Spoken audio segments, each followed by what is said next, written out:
Shalom, shalom, Mishpachah. This is your Yao checking in. I've really been wanting to do this video for a little while, and I just haven't done it yet. For one thing, it's probably gonna get like banned or flagged as inappropriate because of all the stuff that I'm gonna have to say, right? All the stuff that needs to be said about what's going on, right? So, what's going on? So of course you guys will all know that we still have an ongoing and increasingly brutal genocide going on in Gaza right now, and it just looks really bad, and it's a sad thing, it's a terrible thing, it's a depressing thing to watch on TV every day as the numbers increase. 30,000 people dead. The first time I made a video on Gaza, there was 3,000 or 4,000 dead. Now there's 10 times that. So it's a bad situation, not just a bad situation, it's an evil situation. It's a demonic situation, it's a satanic situation. So what we're looking at is a satanic cult taking over and killing people all the way and doing the most evil it possibly could, right? That's what we're witnessing. It can't be anything different. So, with that being said, you kind of want to know the history behind how all this happened. How do we get to this point?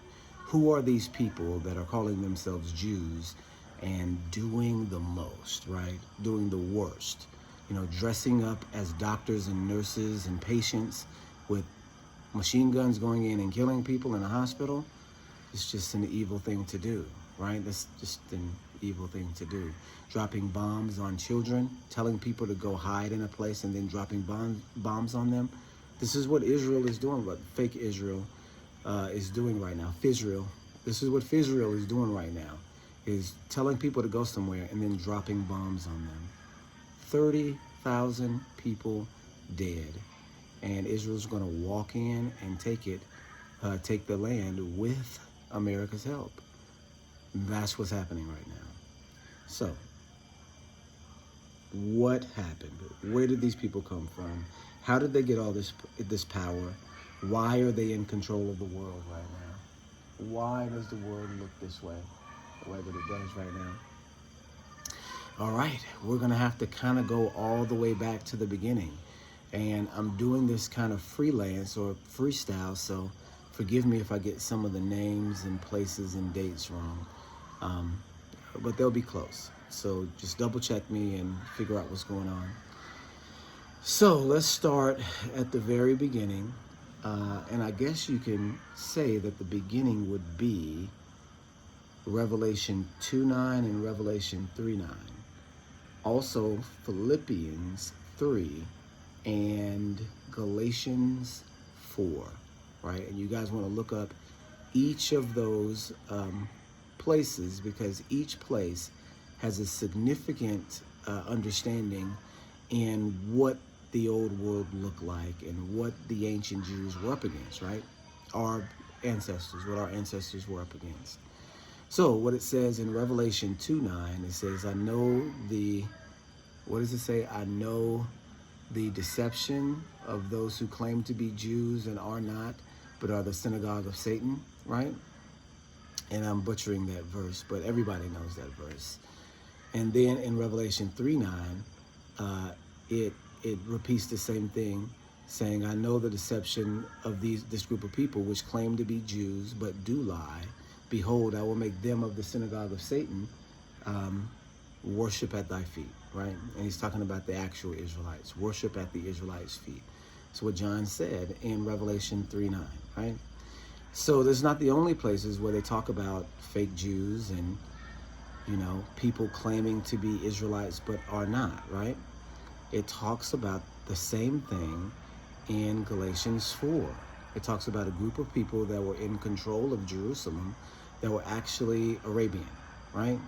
That were actually from another nation, right? Ishmaelites. These were people that were in control of Jerusalem at that moment. Even though you had high priests and all of these different things, the political infrastructure was foreign. We know that because Rome was in charge. We also know that because Edom was in charge, right? There were lots of different groups that were in charge in Israel, not the Israelites, right?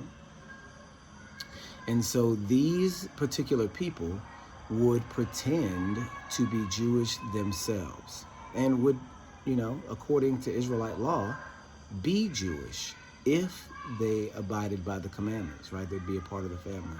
But since they're sabotaging, since they're providing false information, since they're stirring the hearts of the people into a negative way and down an incorrect path, then they can't be part of the family. You have to remove yourselves from them, right?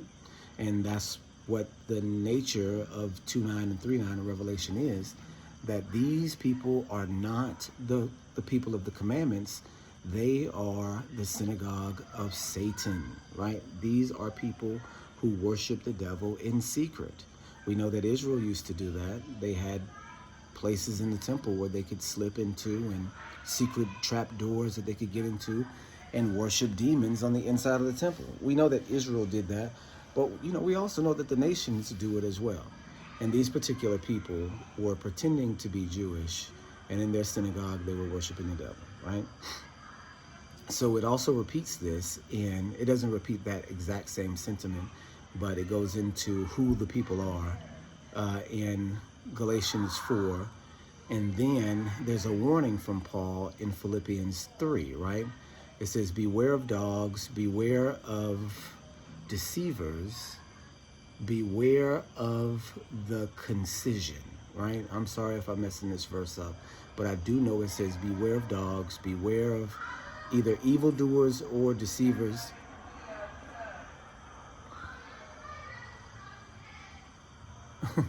Okay, here's somebody being told on in there. But it says, specifically, it says, for sure, it says concision. Beware of the concision. Then it goes on to say, but we are the true Israelites who, walk in faith and not after the flesh, right?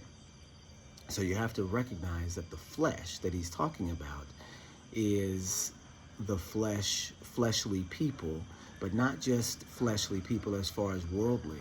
People that are of the wrong flesh, right? And this is, the thing that people are not going to want to hear, because in Romans chapter 9, Paul was actually pretty staunch against these false Jews. And this is what, all of the discussions are about in Galatians and in Acts 15, because there's certain groups of people that were, persuading people to do different things, right? Than to worship through Messiah and keep the commandments. They're, adding on the extra commandments that Yahushua talked about in Mark 7, right? There was a contention that came up. We should compel the new believers to be circumcised and keep the law of Moses, right? We know that being circumcised is not an evil thing, that's something that you should do to join into the covenant. We know that keeping the law is not an evil thing. That's something that you should do to join into the covenant. So why is it such a big deal for people to teach circumcision and the law of Moses? Because there were some people out there teaching it wrong. Because there were some people out there, instead of doing the correct circumcision, they were mutilating people. And see, in Philippians 3, it says concision, which is, there's two words, katatome and peritome. And these are the Greek words that are used there. Peritome, if I'm not mistaken, is the actual word for circumcision, is the real word. Katatome means mutilation, right? It means a cutting or a mutilation, right? So if you look at the definitions of the words and how they're used, and specifically, the situation in which they're being used in, we see that there are these fleshly people, not of the spiritual line, that were out doing things and circumcising people in a very, very brutal way, in a mutilated type of way, right? That's what Philippians 3 talks about, right? I believe it's Philippians 3:3 that goes into it directly. And then it goes on to talk about, if any man boasts in the flesh, it'd be more me, like Paul, right? Because he's a Benjamite. right? Circumcised on the 8th day. So he should be the one boasting in the flesh, but he's not. He's saying that if anything, that he's going to boast in Yahusha and in the belief in Yahusha and throw everything else away. Why is he able to throw everything else away? Why should he throw everything else away? For one, he was taught wrong. He's taught by Gamaliel, who we know is part of the Pharisaic council. So he's teaching all of the crazy stuff anyway. For two, if there's a group of people that are associated with the Pharisees that are doing these weird things, we got neighbors now, so you guys, it's interesting over here. It's more exciting for sure. But if you have these false Jews performing a false circumcision, you can see how this would be, and then providing a false doctrine, you could see how this would be a very big problem for the Israelites of old. And then in the book of Romans, chapter 9, Paul goes right over this again. He says, you know, not everybody of Israel is of Israel, right? And he's speaking in code here because he said, for Abraham had one son, Isaac, in which thy seed will be called. And then even more particular, Isaac had a son that was going to follow down the line. Even though Abraham had more children than Isaac, and Isaac had more children than Jacob, Jacob was chosen and Isaac was chosen to follow these lines down. And so if you recognize that Abraham's other children, Isaac's other child, and then the lines from these people would be in direct competition with actual Israel. This is what Galatians 4 is about. It talks specifically about a tribe of people, Ishmaelites, that come from, of course, Abraham, and are after the Israelites, right? After the Israelites in Jerusalem in the 1st century, that are controlling Israel in the 1st century, that are pretending to be something that they're not. Because if you look in Galatians chapter 4, it says these particular people answer to the name Jerusalem, but have Jerusalem imprisoned, right? This group of people that come from Mount Sinai of Arabia, right? That's where they come from. You know, it's not, people think it's talking about the commandments when it says throw the bondwoman out and all that. People think that they're talking about the commandments, but clearly, Yah's words are to the end of the earth, right? So it can't be talking about that. It must be talking about something else. Because remember, there was a person that was actually cast out. The bondwoman was a real person. Hagar was a real person. And Paul uses the term Hagar. In the New Testament, it says Agar because of the Greek, but they're talking about Hagar, right? They're talking about Hagar and the descendants of Hagar, the Ishmaelites, right? And so this is the problem in the 1st century. One of the problems is that you have all these false Jews running around, you know, doing false circumcision and providing false doctrine and steering the children of Israel in the wrong way, right? Steering the believers in the Messiah in the wrong way. It's the major problem. Fast forward now to 70 AD when you have the Israelites, the Judeans, sent into captivity en masse, and the land of Judah, the city of Jerusalem, being controlled in total by the Gentiles from that point on, and the children of Israel being scattered and being chased by the sword in every place that they went, and Jerusalem being trodden down by the Gentiles until right now, right? Until this very moment from 2,000 years ago. We see that the Gentiles are still there.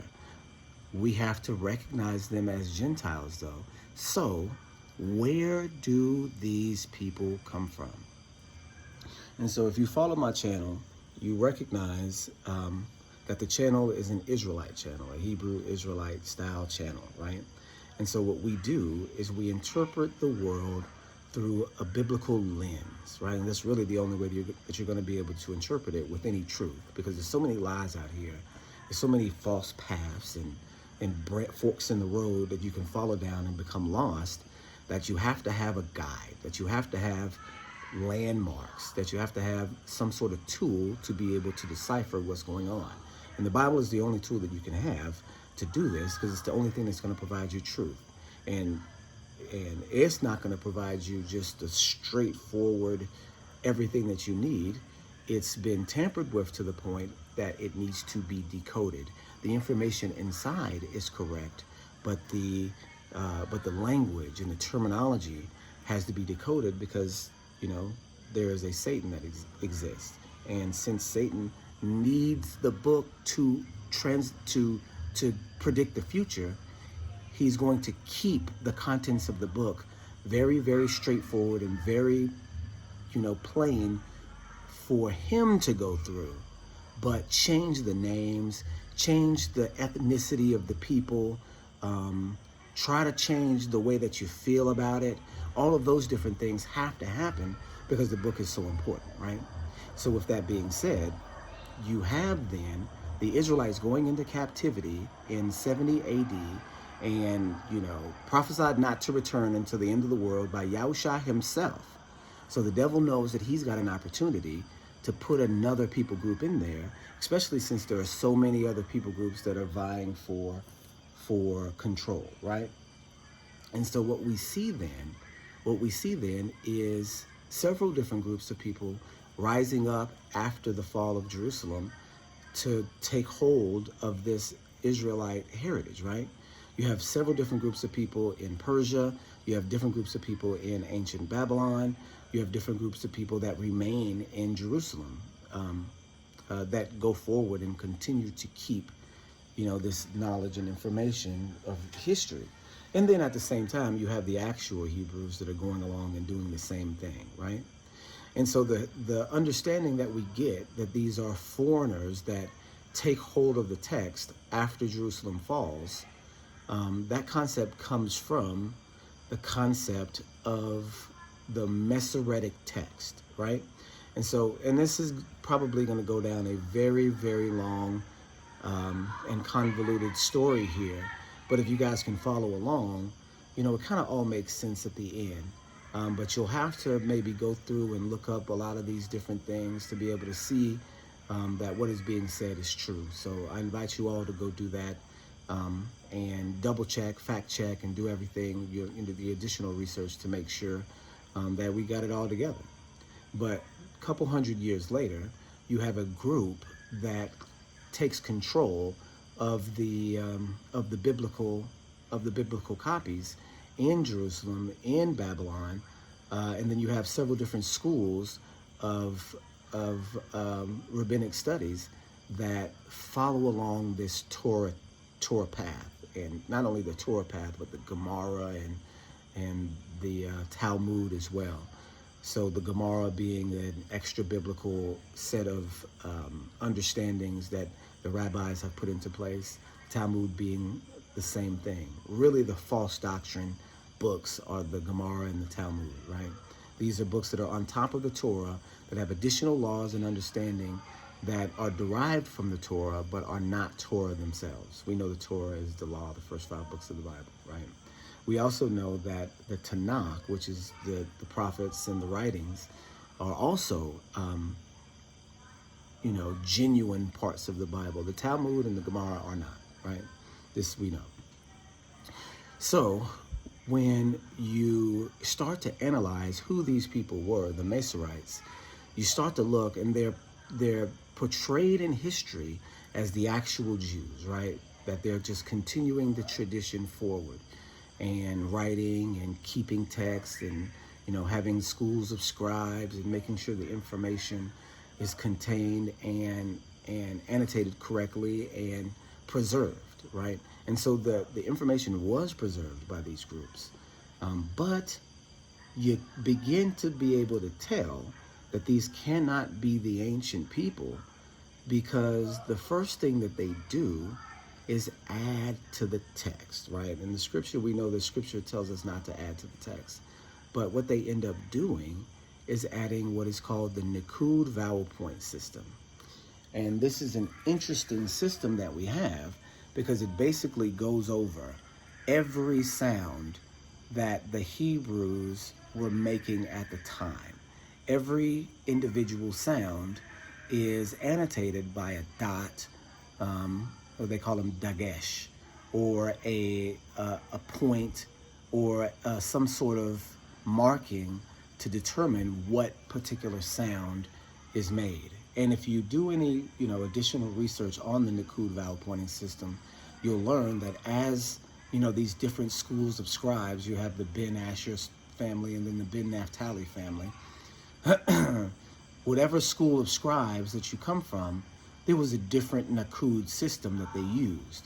And even within those schools of scribes, there were subgroups that, that splintered into different Nakud vowel point systems. So you had several different methods of quote unquote Hebrew that the Nakud vowel point system introduced into the text. And it is introduced into the text. If you go and look at, some commentary on what the Nakud vowel point system is, you've got one commentator in the 1700s saying that the Nakud vowel point system is the most deceptive and expansive commentary ever done on the Bible, except it's done in such a style to insert it into the text to draw the information out, right?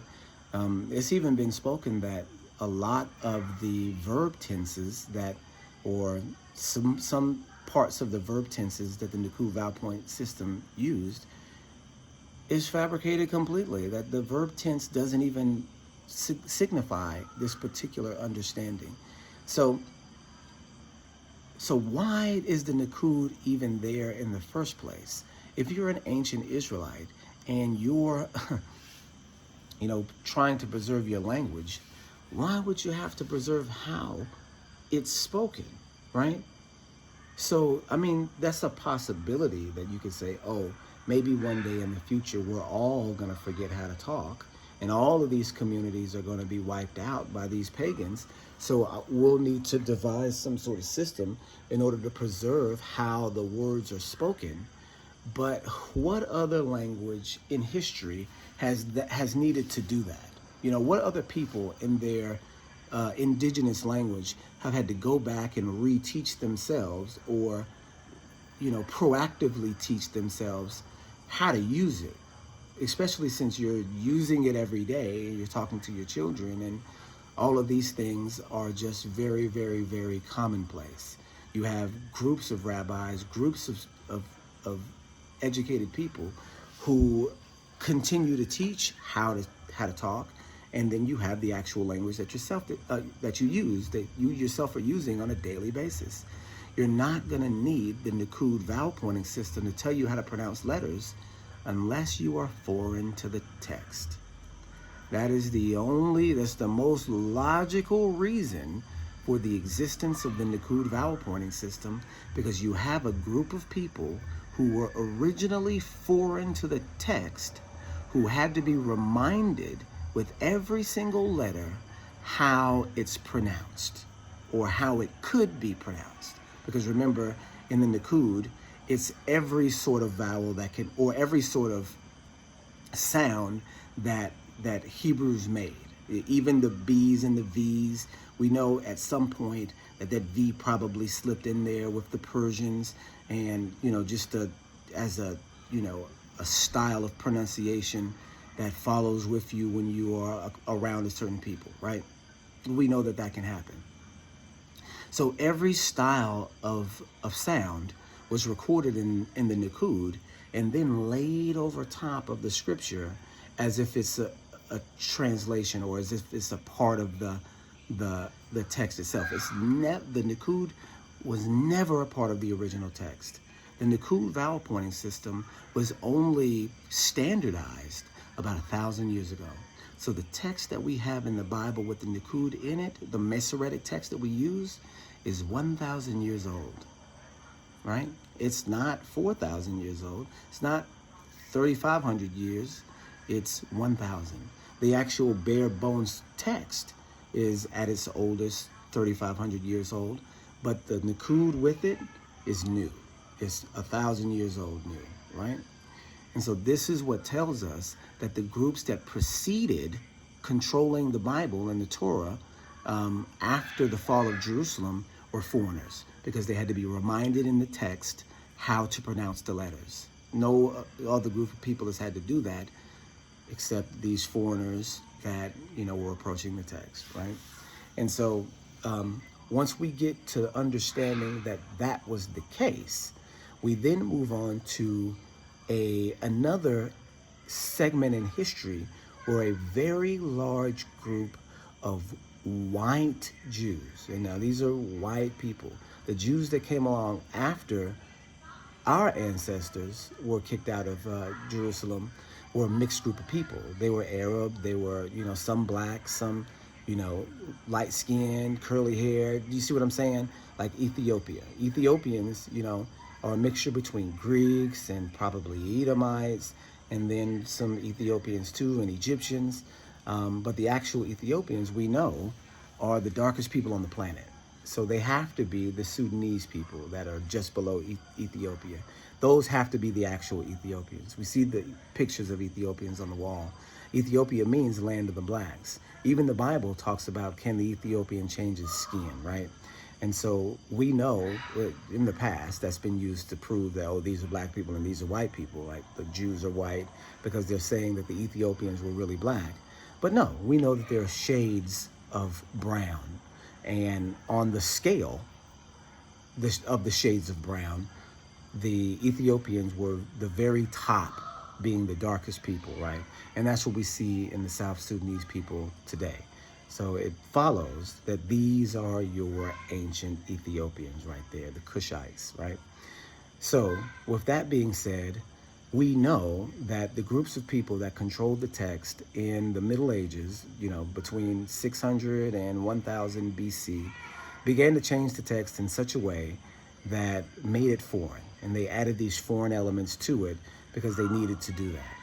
And they then were also joined by another group of white-skinned now people called, we all know, the Khazars, right? Y'all know about the Khazars, right? This group, this powerful group of people that were 1 million strong and controlled trade in, the Ukraine. Check this out, y'all. The capital of the Khazarian Empire was Kiev, right? Or Crimea. One of the two, I believe Crimea. And you remember a few years ago, there was so much upheaval about Crimea being annexed by Russia. And this is, the style of warfare that we have going on. It's all biblical, whether you know it or not. It's all biblical, because this group of people, the Khazars, the ones that represent the Ashkenazi Jews of today, the white-skinned Jews of today, this is where those people come from, right? And so you guys all know the story. You've heard the story before if you've been through this channel, and if you've done any of your own research. You have King Bulan, who sees his 1 million-man nation going into, just debauchery with pagan ritual and becoming very, very hard to manage because of the lawlessness of pagan ritual, and decides to take on an Abraham religion and calls, dignitaries from each religion, Christianity, Islam, and Judaism, and, chooses the oldest of the three, which, Islam had just come out. It was a brand new religion at the time of King Bulan, maybe 200 years old. And then Christianity, which was at that time, 500 years old, because we're not talking about Nazarene, we're talking about Christianity, right? So there's two different things. Nazarene is the actual following of the Messiah, being a branch, and the keeping of the commandments, right? The two things together. And then Christianity is a Roman religion, which is based off of Hebrew study, right? That's all Christianity is, a Roman pagan religion that's based off of Hebrew study, right? And so when King Bulan saw the three options, he said, well, I'm gonna take the original. I'm gonna take Judaism. And so he sends for scholars, Jewish scholars. He actually takes a Jewish wife. And we don't know if this was actual Jewish or, conversion Jewish from one of these nations that is, taking the place, because there were, of course, like we discussed, several at that time. But we could even say that she was an actual Hebrew, because you do see in that time some people doing that, taking on Hebraic wives and husbands to kind of blend in that blood into the family to get enough. And this is why you do have in some of these Ashkenazi Jews, you'll find every once in a while a big, some big lips or dark hair and dark eyes, because at some point in the very distant past, there was a very small bit of admixture in there. And so that don't mean that, okay, now these are people, these are my people. No, because clearly they do come from a different line, and the majority of that line, vast majority, is from this different people. We know these people exist, and we know they stayed Jewish, during this entire time, because we have a correspondence from a king of Khazaria.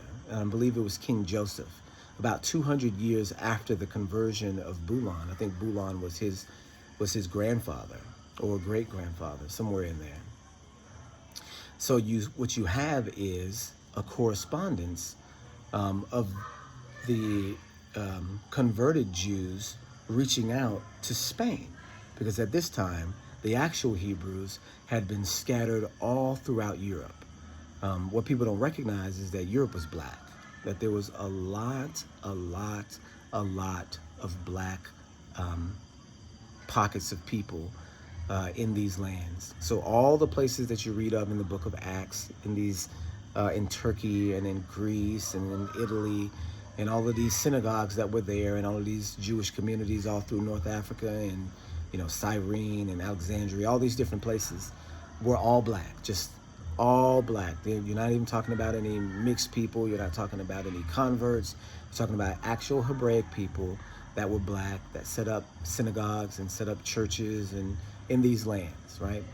So what you end up having is this, in Spain, large group of black Jews, which were popular, which were successful, which controlled the music scene of Spain. You ever heard of Spanish guitar? And I know, people say, oh, well, you Israelites claim everything. Yeah, I hear you. We claim rock and roll, we claim hip hop, we claim blues, we claim jazz, we claim all of those different things because there's no way around it. It's just, music genres that we've invented. And it's just the truth. There's no way around that. Black people of America have invented several different genres of music just in the past 100 years. So if you can just, go backwards with that, how many different styles of music would we have been continually creating in our different captivities and our different places that we've landed and set up shop, right? And so, just looking at the last 100 years of American music, you can see that the Israelites in America are just a culture creating people, a musically inclined people that are just gonna be able to do these different things. And it's not because, again, we always talk about this, not because we're so special, we're so smart, we're so talented, none of that. It's because we have the light of Yah on us no matter what we do. And so everywhere we go, people will notice that, people will see it, and then we'll also exude it, because that's the only thing we can do, right? So, with that being said, there was a correspondence between King Joseph and the established Hebraic communities in Spain that were, like we talked about, popular and successful at the time.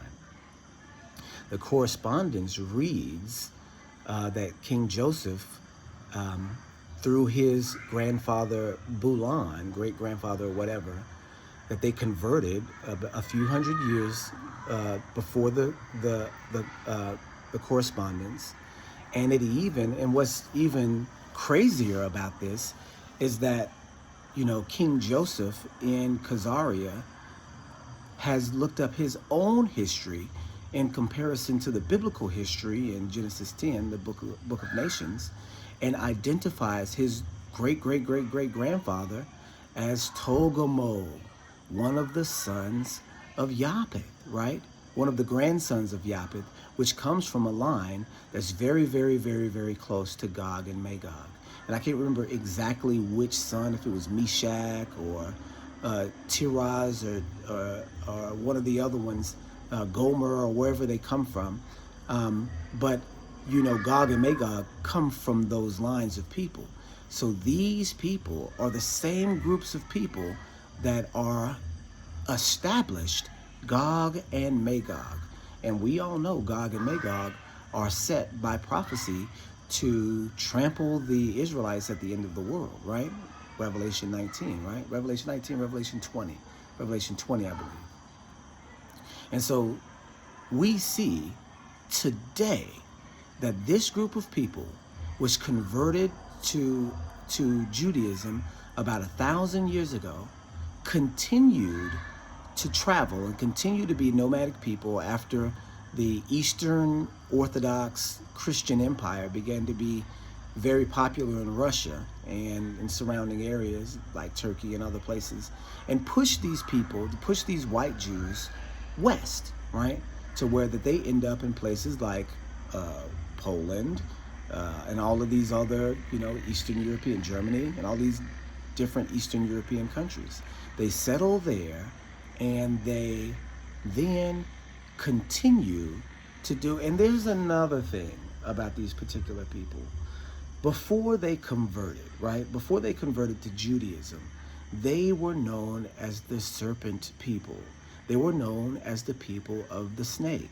Their pagan religion wasn't just a regular one. It wasn't, no pagan religion is benign, but this one for sure was not. They were some of the worst of the worst. And with their king converting to Judaism, it didn't really help them as far as their moral capacity is concerned. It seems like it just gave this group of people more power to deceive. And now with that being said, you don't want to just, group of people into one category and say, okay, all these people are evil, and all these people are consumed by the devil, right? You don't want to say that this particular people group is just, a lost cause, defiled, right? That their seed is defiled. It's just not something that you want to say. But with that being said, we know that this was the case for the 7 nations that were in Canaan at the time that Joshua came into Canaan to conquer it, right? We know that to be the case of these 7 nations. We know that for a fact. Elohim told Joshua and them to wipe these nations out, that they were not to mix with them, that they were not to do anything, that those nations were to be wiped out, right? Because they were defiled as a people. Their sins had reached up to heaven, and it was time for them to go, right? Now, whatever we think of this concept, morally in our own heads, this is a commandment of Elohim, so this is not something that we can question. Are we called now to go into Israel and, take charge and, slaughter everything and all that? Absolutely not. That is not the calling of Israel today. That is not the calling of Israel tomorrow. That's the calling for Yahushua HaMashiach. He's going to be the one. The Messiah himself is going to be the one that comes and puts down any armies that are coming against us. Until then, we get put down. Until then, we're in Jacob's trouble. We can't do anything about it, right? So, with that being said, this group of people was pushed west, right, from the east, and they inhabited all of these areas. And when they inhabited these areas, these people are still the snake people. They're Jewish now because they've been in these areas for 500 years, and they've been Jewish for 500 years, so by now they are Jewish. But they're still the snake people. They are still the people that are the most conniving and the most deceptive people in any economic arena. You have, coming out of this era, coming out of Germany, in about the 1500s, a man named, and then we'll get into some of the stuff that will be considered conspiracy, but you have a man named Rothschild, right? Which means red shield. It's just, what he named himself actually. But this Rothschild person has a whole family, and he ends up having 5 sons. And he trains his 5 sons on every deceptive trick in the book. so that they can go out and become rich, right? He's just a regular person who's been, stealing and gathering, intel and trying to see how he can take over the country, and stash gold and did all the things that he could to be able to be in control. And then he taught his sons all the tricks of the trade that he knew.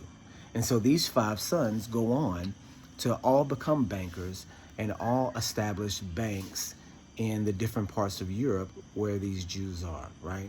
And what they end up doing is covertly placing their family members and, growing number of family members and religious people that are, in line with their beliefs into all of these different systems in order to control it, even into Catholicism in Spain, because, during the time of the Inquisition, one of the issues was, hey, Jewish people got to go. Well, that was actually the main issue.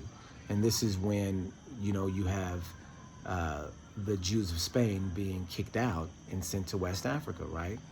Well, not all the Jews were kicked out and sent to West Africa. There were some that converted, especially the ones that could pass for being actual European, right? You have a lot of white Jews in the area, white Mizrahi Jews or any other style of Jews that convert to Christianity and change their names at the time, right? Why? Because the Inquisition was basically a Jewish undertaking. If you guys have ever heard of the Jesuits, right? The Jesuits are another conspiracy. Anytime you say Jesuit, you're going into conspiracy material. But the Jesuits have been a covert, secret army for the Catholic Church to, do political destabilization in all these different countries in order to conquer them politically and religiously, right? So you've got the Jesuits. The Jesuits were such profoundly inhabited by quote unquote ex-Jews that they called the Jesuits a Catholic Jewish organization in secret. That so many quote unquote crypto Jews managed to slide their way into the Jesuit ranks that it became a Jewish organization in secret, even though it was Christian, right? And then all of these different organizations, I'm just scratching my back right here, you guys.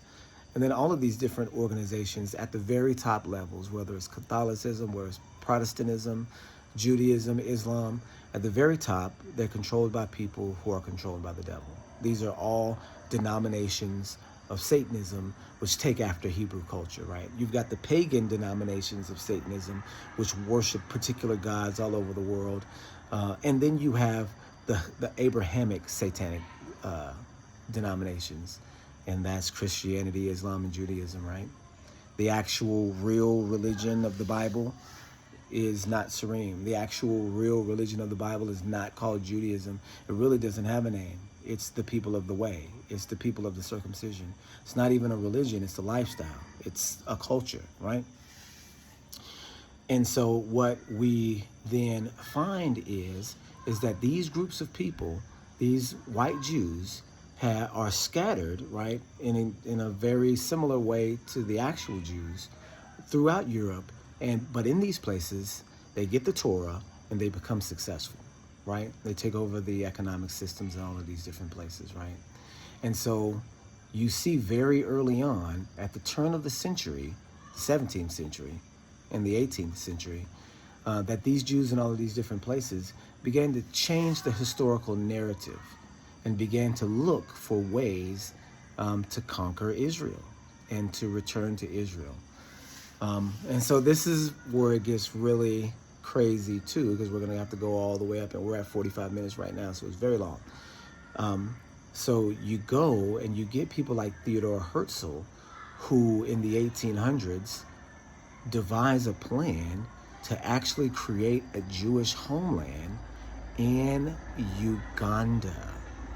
And I believe it wasn't actually Uganda that they were doing this in. I think it was Rwanda, but it was called the Uganda Scheme because it was a plan that these Jews had from Germany and from Eastern Europe to literally take over an African land and convert it into a Jewish homeland so that they could all go down there and have their own nation, right?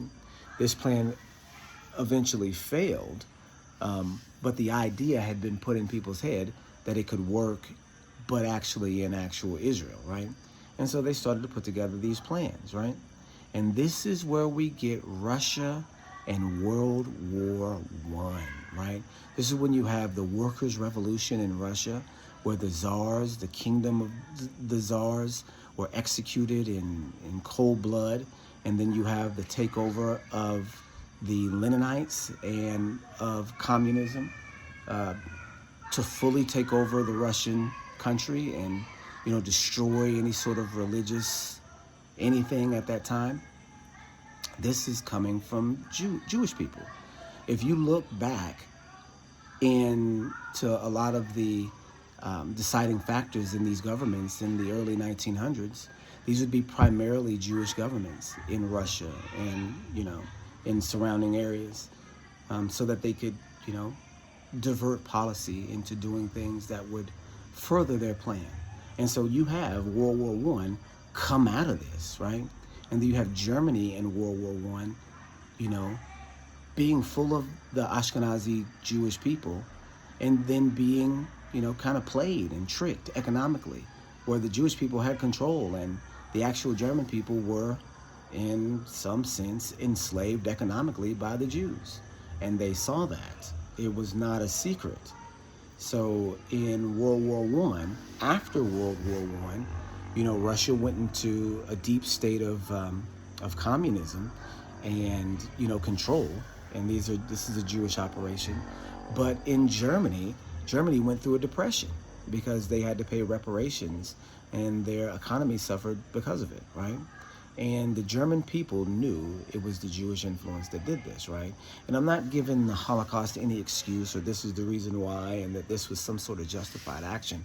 We know that it was, you know, evil all around. But regardless of that, the situation exists as to where the German people were being economically and politically attacked in Germany by the Ashkenazi Jews. And Hitler and his movement, Nazi movement, the wicked, you know, satanic movement that it was based off of people recognizing that and people's fears and prejudices because of that, right? And so in World War I, you have another thing that happens. So the British in World War I conquered Jerusalem. Now, if you don't think that all of the bull crap that they talk about from World War I with Germany and Russia and all of these other different players, America even coming in, the trench warfare and all these different, you know, fronts in Africa and in Europe, if you don't think that the actual war was based on conquering Jerusalem while they quietly go in and the British quietly conquer Jerusalem, then you're mistaken. The entire thing was a distraction here, distraction there. The real prize was Jerusalem, because of course we know from the history of the world that whoever controls Jerusalem controls the world. So secretly the British got in there and, you know, in a series of campaigns, took Jerusalem and took it from the Ottoman Empire that had been in control in Jerusalem for the past 800 or so years, right? 700 years since the Crusades, right? Which is really kind of the same thing, except unsuccessful, or, you know, marginally successful for a time, then unsuccessful, right? So we see these, you know, these serpent people began to creep themselves into Israel. And here's where it gets really, really, really wild, right? And so this is when the plan begins to come into place about reestablishing a state of Israel with Ashkenazi Jewish people at the helm, right? And we know this ends up happening in 1948. But before you get there, you have in the Ashkenazi and Fizrael, we call them Fizrael, fake Israel, in Ashkenazi Israel, and this is in Germany and Poland and all of these other different places, but also increasingly more in Israel too, you have a voice you have a voice that begins to call for the reestablishment of Israel, right? And this is where you start to begin to see the legs of the Zionist movement. We know Theodore Herzl put the Zionist movement into effect. This is the Uganda scheme, being a part of the early Zionist movement. But we see it actually come to fruition after the takeover of Jerusalem by Britain in 1917. And remember, Britain was one of the countries that these Ashkenazi Jews set up banking establishments in. The Rothschild Jews set up banking establishments in and controlled economically and really spiritually too England, right? Controlled England, right? Did you know that in England they have a Gog-Magog parade every year? And Gog and Magog are giants that they parade around in these giant figures through the streets of London, in celebration, because really they know who they are. So you get this beginnings of a call to move into Israel. They say move back into Israel. These are people that have never been in Israel before, don't have any historical ties to Israel, just had been converted 1,000 years ago, right? So this push begins to start. But and this is what they don't tell you about history, that there's two factions, right? There's two factions of Ashkenazi Jews. There's two factions that were heated opposed to each other, right? There's faction A that said, hey, we should take all of our people and create the new Jewish homeland in Israel, in Palestine at the time. And then the second was, no, that's not what we need to do. We need to, just sit where we are, stay it out, and just be happy with what we have, come together as a people and just do our own thing. And so these two groups were called the Zionists and the non-Zionists. And it was split in all of Jewry 50-50. There was half of the people that believed that they should start the new land in Israel, and half of the people said they shouldn't, that this was a huge mistake and it's something that they would regret, right? So why did not everybody think that they should go into Israel? Why were there non-Zionist Jews? Is it because the Zionists back then were so violent? Is it because they were, evil people? Well, we know that this is the case, but the non-Zionists were still tricky people too, right? So why were they so adamant about not going back into Israel? The reason why is because they understood, like we understand now, that the Israelites are not prophesied to be back into Israel until the Messiah returns, right? We know that the Messiah himself says that Israel will be trodden down of the Gentiles until the times of the Gentiles be fulfilled, which means that the Messiah will be back when we come back into our land. The Messiah will be the one to put us back in our land. Remember, the scripture says that he will pick us up from all the places where we were scattered and put us into our land, right?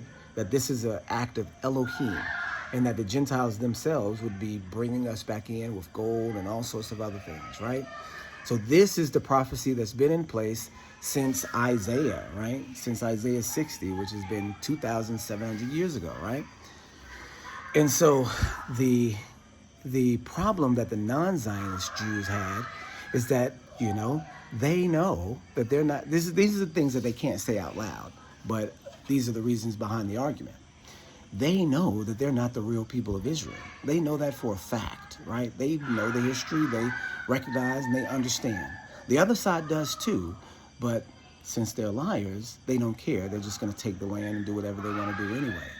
These non-Zionist Jews didn't want to take the land because they recognized that if they did and they were successful at doing it, it would prove throughout history that they were not the real ones.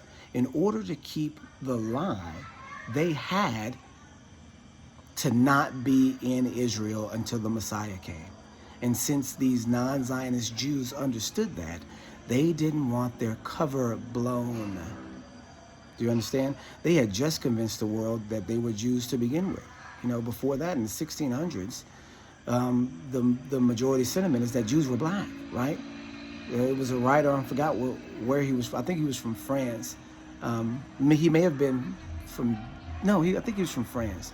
But if you can look this up, he says, "'Tis a vulgar error to think that all Jews are black, for there are these white Jews that come from Germany that are white," right? And so that means that, and then he also says that this is only true of the Jews in Spain. That's what he says. This is only true of the Jews in Spain and in such like areas. So in his mind, in this writer's mind, the predominant idea of what a Jew was a black person. And this is in the 1600s.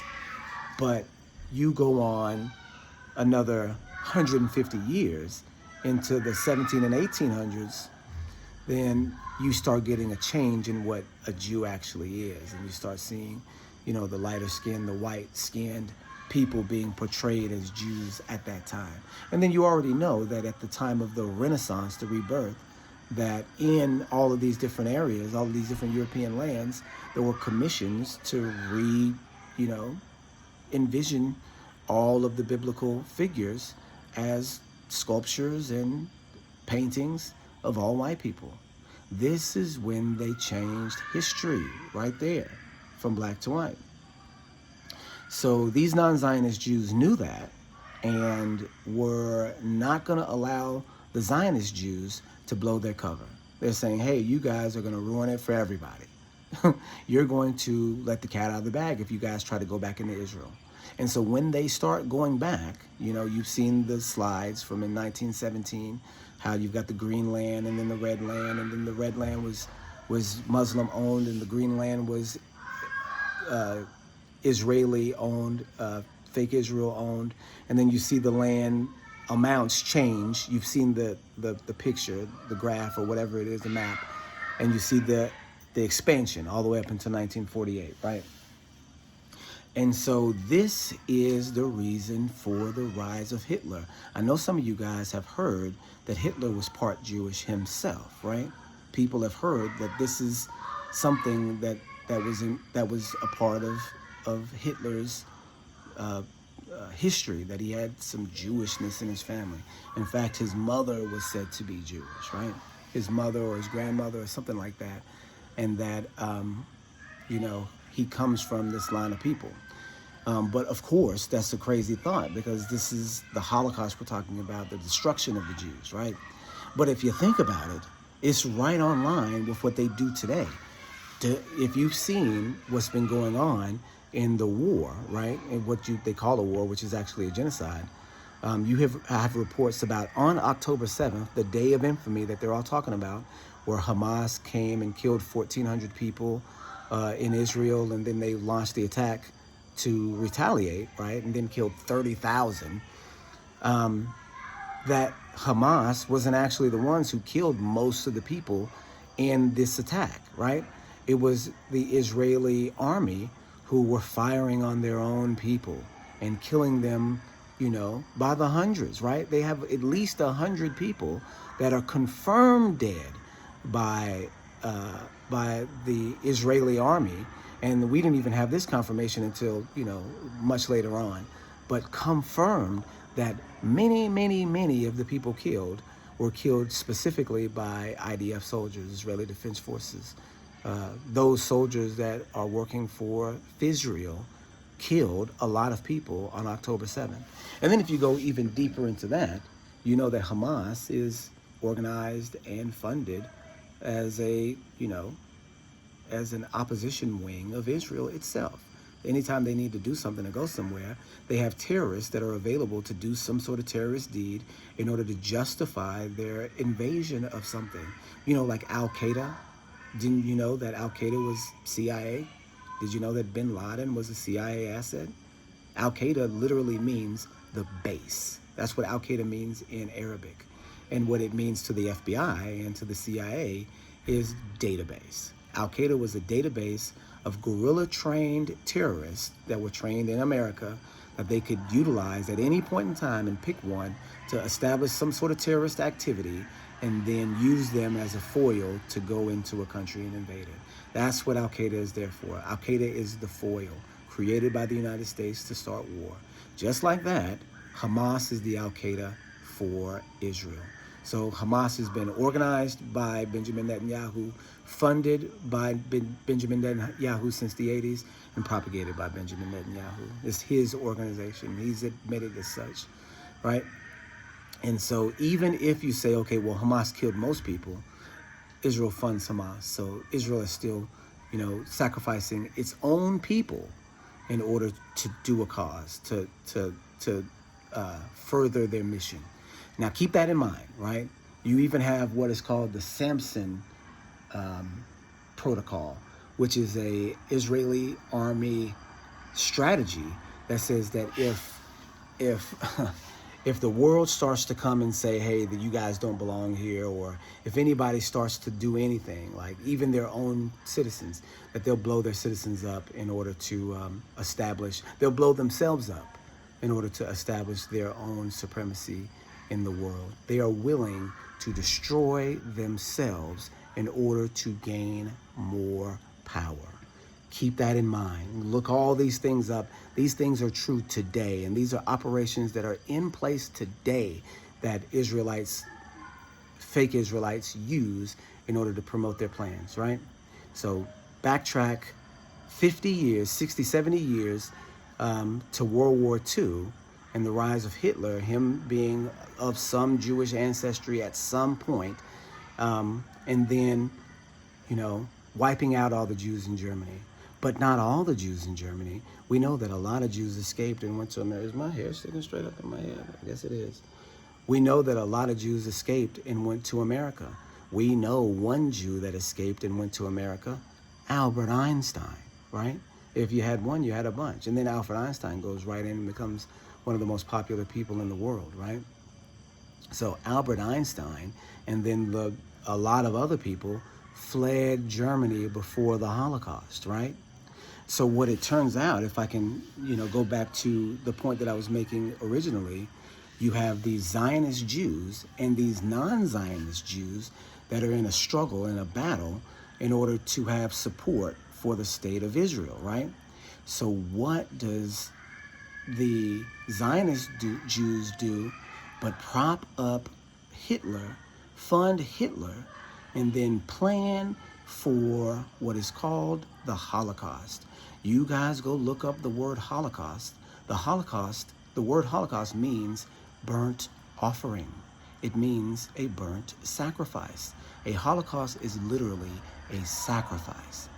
So the Zionist Jews come up with this plan to say, hey, we'll leave Germany, we'll leave Poland, we'll leave Austria, and then go somewhere else, right? Go anywhere else, and then not tell the non-Zionist Jews, right? Not tell the other guys, so that they'll be the ones that get wiped out. Then once the non-Zionist Jews are wiped out, we won't, because the Jews that are Zionists are going to be motivated because they know the end of the war, what's going to happen, to leave these areas. The non-Zionist Jews have lived there for 500 years. They're not going to leave their natural homeland, even if they are, religiously inclined to do different things. They're not going to leave their 500 years homeland, 400-year homeland, unless they knew that they were going to die, which they never did know that, because the Zionist Jews kept that part of the plan from them. Meanwhile, they got up, picked up, and left. And now we know it's not 6 million people that died in the Holocaust. We know it's not 4 million that died. We know it's probably around 500 to 1 million Jews that died in the Holocaust. We know 500,000 to 1 million Jews that died, whether it's by starvation, whether it was by gas, whether it was by just simply being murdered. We know lots of people were persecuted, lots of people were killed, lots of people were rounded up and put in camps. But these were the non-Zionist Jews, right? These were the members that didn't go along with the plan.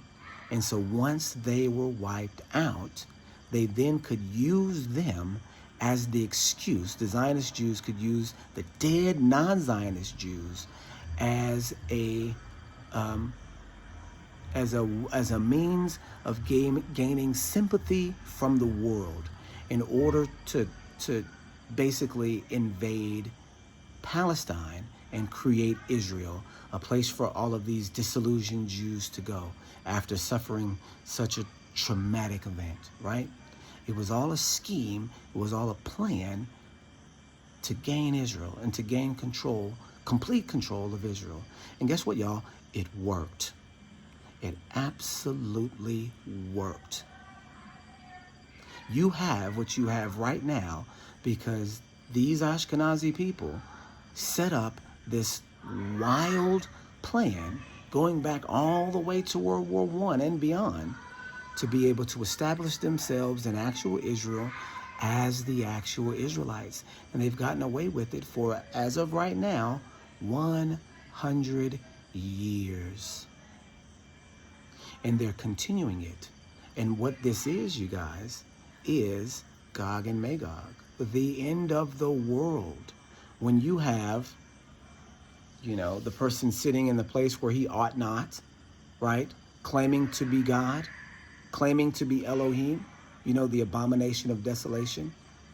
Doesn't that sound like something that could come from a situation like this? Aren't they talking about building a third temple? And if they build that third temple, who do you think that they're going to sit in there but the false Messiah, right? This is what's being built up. The book of Revelation is being built up. The book of Daniel is being built up right in front of your face, right? The book of Revelation from start to finish. The fake Jews right in there, right? And putting in place a false Jewish system. And then here at the end of the world, establishing that third temple and putting their Messiah in it. Do you understand that that's what you're looking at? It's a hard thing to grasp that a group of people could be responsible, and this is worldwide. A group of people could be responsible for doing the things that they're doing. Because they're killing people right now and mocking them on TikTok. They're mocking the fact that they have water and the Palestinians don't. That they have their children and the Palestinians don't. That they're not being bombed. They're mocking them.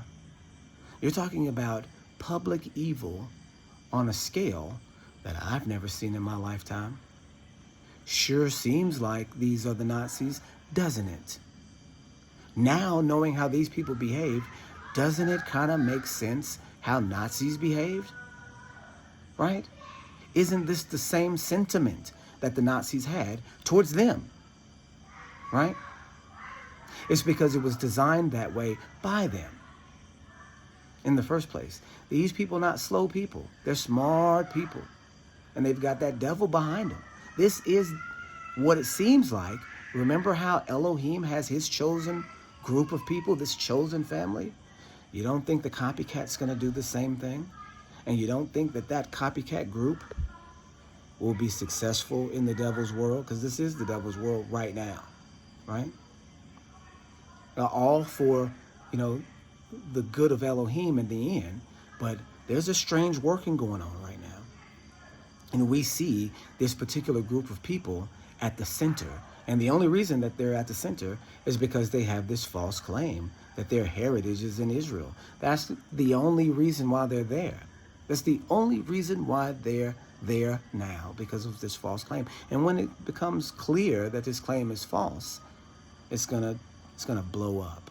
And people are going to be, and the first thing that's going to happen is people that say, hey, this is false, are going to be persecuted, right? The people that say, hey, this is false, are going to be persecuted.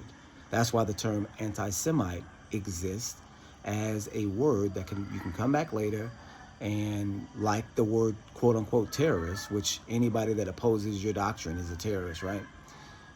You can come back later and categorize these group of people as being like terrorists and then persecute them, right? No matter who they are, no matter what they've been through, persecute them, right? That's what's going to happen. The way that you're seeing Gazans wiped out right now with no mercy whatsoever is going to be turned on whatever community they choose. And the community that they're going to choose, of course, are the actual Israelites, the Black Americans, right? And so what you're seeing now is the end of the world, with the false Messiah being primed to appear, because there's a false group of people in control of Jerusalem right now. And they're not claiming to be Muslim and saying, oh, well, we worship here too because we're Muslims. We're not actually Jewish, but we worship here too. These are people that say they are Jews and are not, but are actually the synagogue of Satan. This is Revelation 2:9, and, well, it's actually Revelation 2:9. It's Revelation 3:9. Just talks about that group coming and worshiping at the actual group's feet, right? We know that's the future prophecy too. This is 2:9, the synagogue of Satan taking control, right? And I suppose I really don't have anything else but that. But if you start at the very beginning and go all the way to the very end, and you hit point by point all of the major events historically in this people group's past, it all makes sense. It all makes perfect sense. And since it makes perfect sense, the Bible does too. And you would never, ever, ever, ever, ever be able to come to these conclusions without really digging and understanding the Bible. Because that's what they've been doing for the past 1,000 years in order to create these lies. So to supersede these lies, you have to have the actual truth to do it, right? And hallelujah that we have that actual truth. Even though in the future it will cause us to be persecuted. Even this video that I'm making right now will be evidence for anti-Semitism, which could be grounds for arrest or worse, right? It's going to happen. It's going to happen. And those of us that are brave enough to stand up, whenever it is, will be persecuted for it, no matter who you are. But let me tell you, the first group they're coming after is us. And you guys already know that. Okay, not good news, but news. All right, so you guys stay prayed up. We know that Elohim, Yah, is in charge over everything, and, you know, nothing can happen without his will. Everything that happens is by his design. So in the very end, it's going to come out the way that it needs to come out. But before we get there, we're going to have to go through it. So you guys just buckle up. All right, shalom, shalom.